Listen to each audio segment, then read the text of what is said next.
Good evening. Hello again. It's my honor and privilege and amusement, I have to say, to be able to introduce Julian for his Lifetime Achievement Award this evening. Julian, for those of you, well, I'm sure everybody knows his research, but he is truly our society, our organization, our field's version of a polymath. And a polymath is a homo universalis, so a universal individual. He knows everything about something about everything, is incapable of sitting in a conversation and not coming in with some googly fact, and he's not looking at his cell phone about whatever it is that people are talking about. He is just an example of the infectious enthusiasm and curiosity that is what epitomizes really good science. And he also somehow makes methods sexy.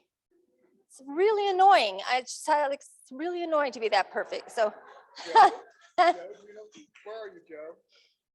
You know what this means? Power to the people.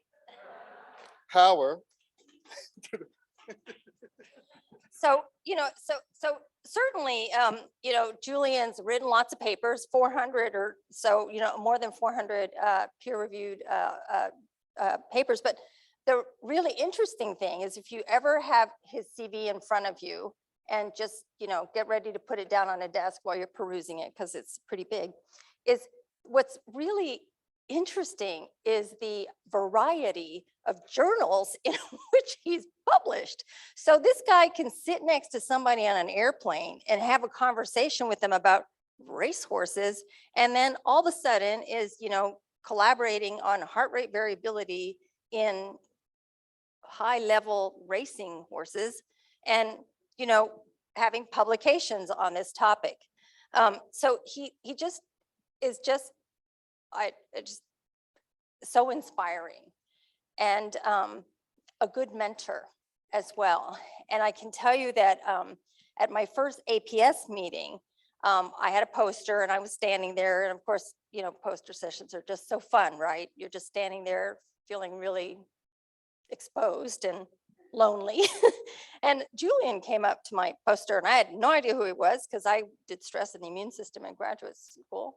And it was a dissertation on my sleep study, and he said, "Did you happen to measure EKG?" And I was like, "Well, yeah, why?" Because I never thought about EKG. And then I heard a term for the first time, heart rate variability. I'd never heard of that before. And that conversation changed my professional life. So I tell graduate students, one thing about poster sessions, they can change your life. And this man is an example of a fiercely curious and creative soul, and he has changed all of our lives. So let's hear about his work. Thank you. Oh, sorry. Before we do that, so congratulations, Julian.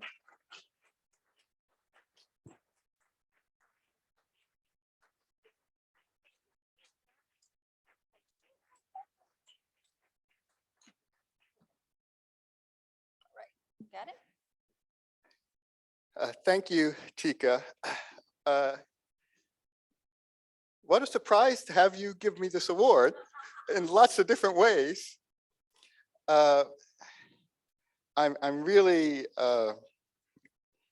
almost at a loss of words for this. Neil Miller was my academic grandfather, and I met him, and like Alyssa, he tried to convince me to do a study in his lab, but instead I went to SUNY Purchase and Richie Davidson, and my dear friend Cliff Sarin is in the audience. He was there. We ran this crazy study, Cliff holding my hand, doing EEG stuff the whole way. So to be here to be able to talk to you a little bit about my work, I'm honored, but I also want to share some personal reflections on racism. And these are some things that have impacted my life and my research, and maybe there are things that I have not talked about before. So I beg your indulgence. So can you see the slides? Okay. So this is my father and me. And some of you will recognize that posture of mine because I still stand like that all the time. So that's my father. This is circa 1963. So he was, I was about 4 years old and he was 44 years old. And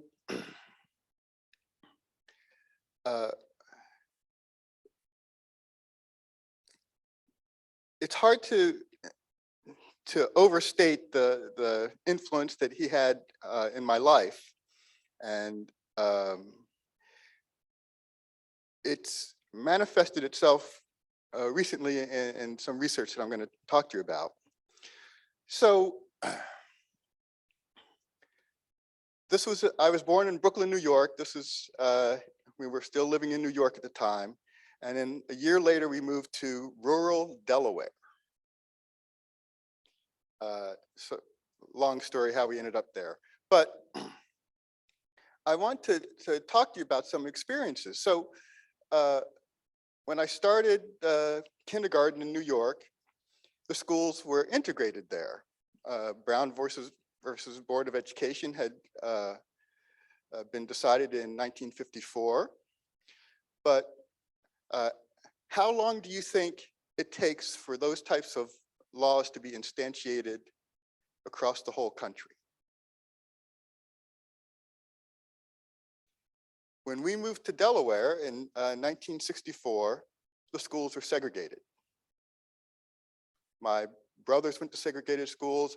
My parents took me to a private kindergarten instead of a segregated school at that time. The following year, 1965, they were integrated. So when people talk about racism and discrimination being long ago, this is my lifetime. So when I was growing up in rural Delaware, of course, we've all gone to movie theaters, but you might not have known that movie theaters were segregated. I remember going to see Dr. Zhivago and sitting in the balcony, which is where the Black people sat. You may know that we have a president from Delaware who has this dream house in Rehoboth Beach, Delaware, but the beaches were segregated. So my father and I, we went to the Black Beach, Rosedale. So these are the experiences that had some influence on my life. And as I noted, I haven't talked to anybody about this before. My sister just recently sent me these pictures, so this is all kind of new. And the point that I'm trying to make here is that this is not a long time ago.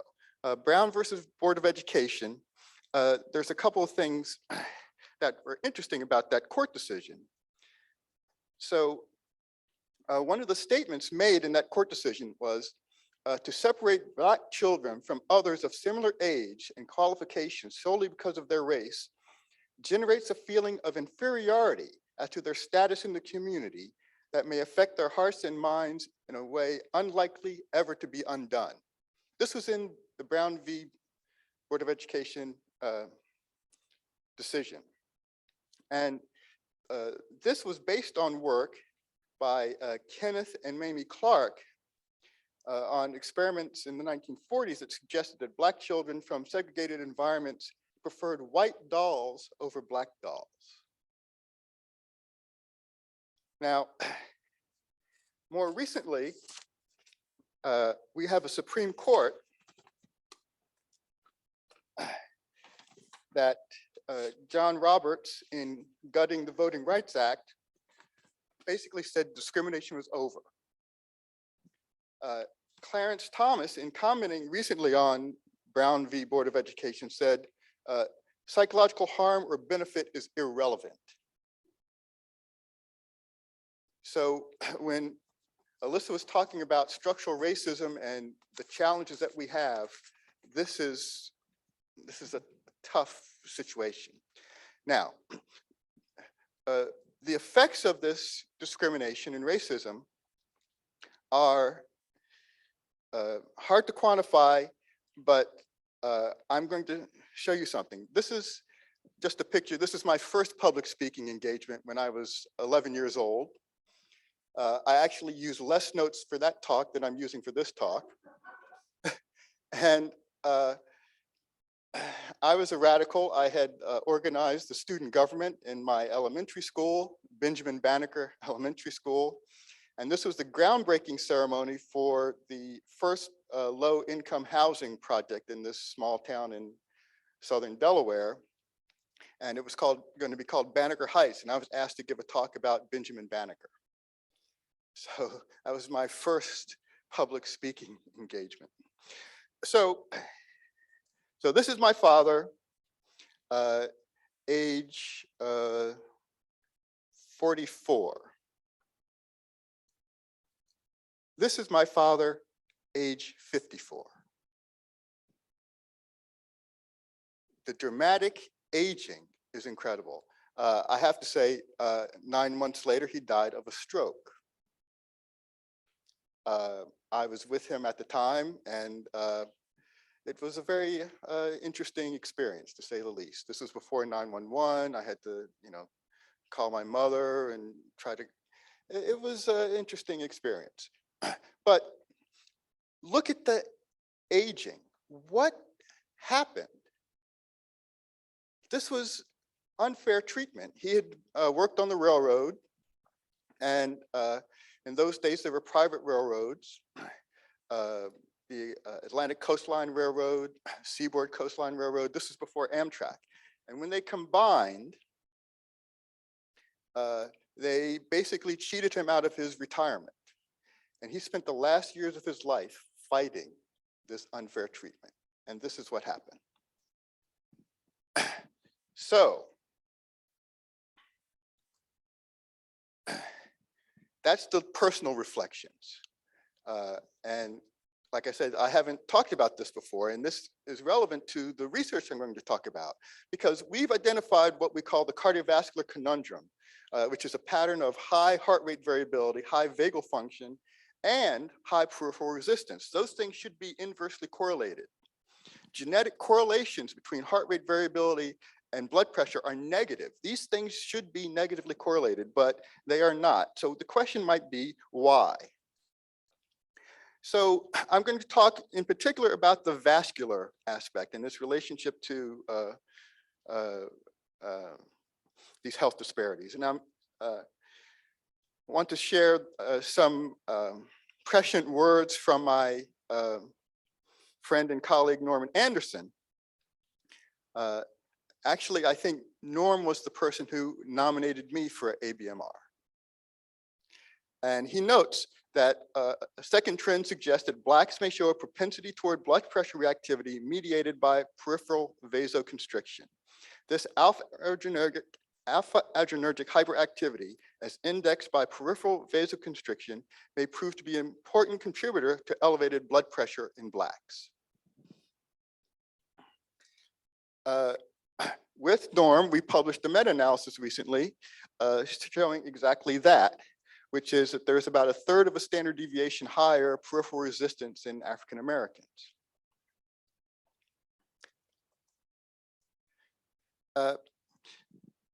Nancy Krieger did some interesting work, and this is a paper from the 1960s. And one of the things that she noted, which was curious, was that individuals who reported fewer incidents of discrimination had higher blood pressure. That is to say, those that said no discrimination, no experiences with racism, reported higher blood pressure. And you can see that those reporting, men and women reporting no experiences of racism on this experiences of discrimination scale, had about 6 or 7 beats per minute higher systolic blood pressure. So this lack of communicating about this unfair treatment is associated with this elevated blood pressure. With my colleague Lisa Christian, who is sitting here somewhere, I think, we found the similar thing looking at pregnant women. And despite the potent vasodilation effect of pregnancy, the pregnant African-American women still had higher peripheral resistance, even though their mean arterial pressure had gone down. And what we noted was that for African-Americans, this number of experiences of discrimination was inversely correlated with total peripheral resistance. The less you reported, the greater your blood pressure. So we published a paper some years ago called Damned If You Do, Damned If You Don't, on effects of anger inhibition. And I'll just skip through. Those individuals that inhibited their anger expression, those African Americans had the highest total peripheral resistance. Those that expressed their anger had the highest systolic blood pressure. So that's where the title Damned If You Do, Damned If You Don't comes from. This might be related to the regulation of peripheral resistance via nitric oxide. And this is just one to show you just very briefly that in a sample of about 300 individuals, the blacks had higher mean arterial pressure, had higher peripheral resistance, had higher heart rate variability, part of the conundrum, but had lower endothelial dependent arterial dilation, which is a measure of nitric oxide. So they basically lower nitric oxide mediated vasodilation. Now, this is important because it may be associated with a number of factors. Now, how am I doing on time?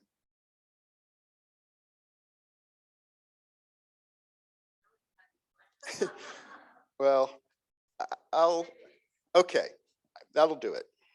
So this greater peripheral resistance might be due to impaired vasodilation associated with nitric oxide depletion.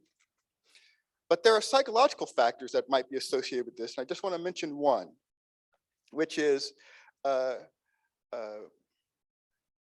idea from Barry Dworkin's model of hypertension, which was that higher blood pressure was actually dampening pain.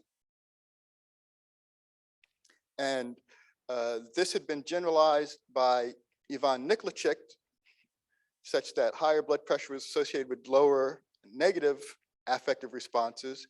And with Jim McCubbin, ABMR member, we showed that it was also associated with dampening to positive emotions. So this is what we called cardiovascular-emotional dampening. And what we reported in this African-American sample was that those individuals with higher total peripheral resistance were less able to recognize emotion in faces and in sentences, positive emotion or negative emotion. So this increased peripheral resistance may be dampening, an attempt to dampen these affective responses. And it was specific to peripheral resistance. So there are these psychological factors. So this greater total peripheral resistance might be associated with emotional dampening. Now, we've done a lot of work on neuroimaging as well. And this is from a meta-analysis we published. But the only thing I want to highlight is that there are some brain regions in the prefrontal cortex that are associated with emotion regulation. And what we have shown, this is one study where we looked at resting brain perfusion with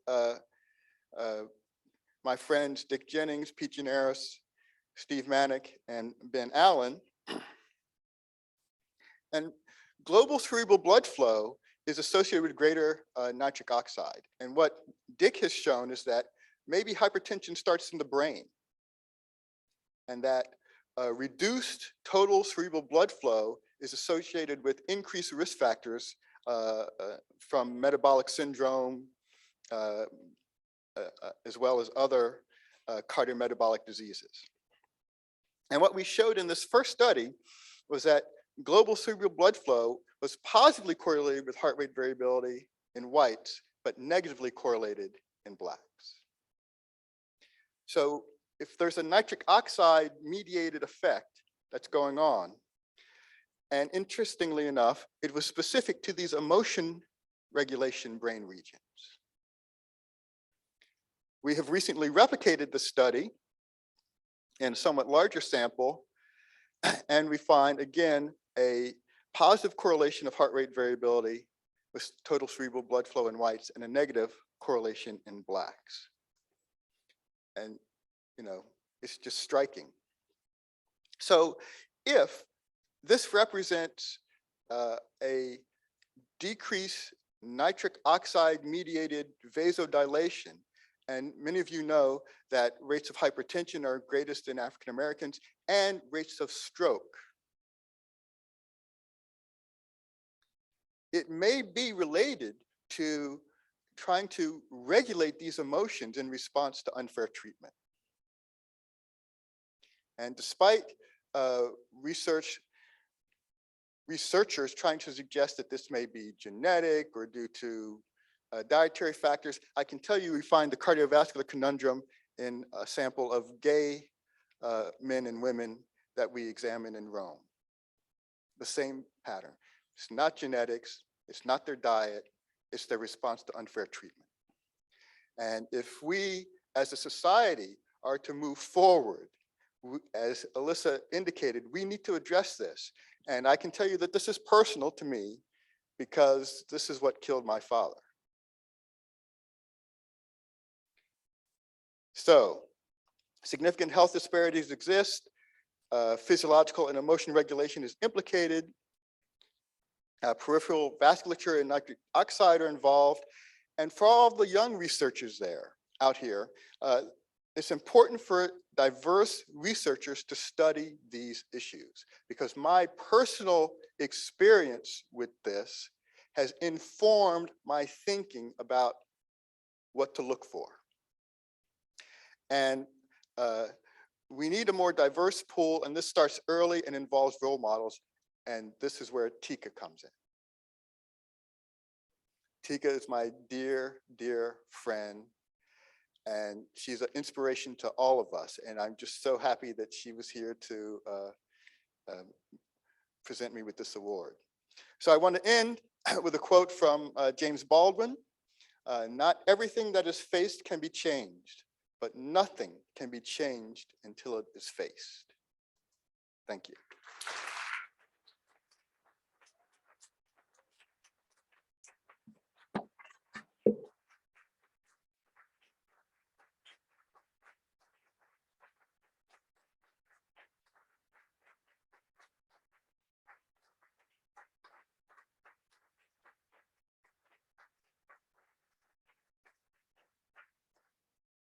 Wow.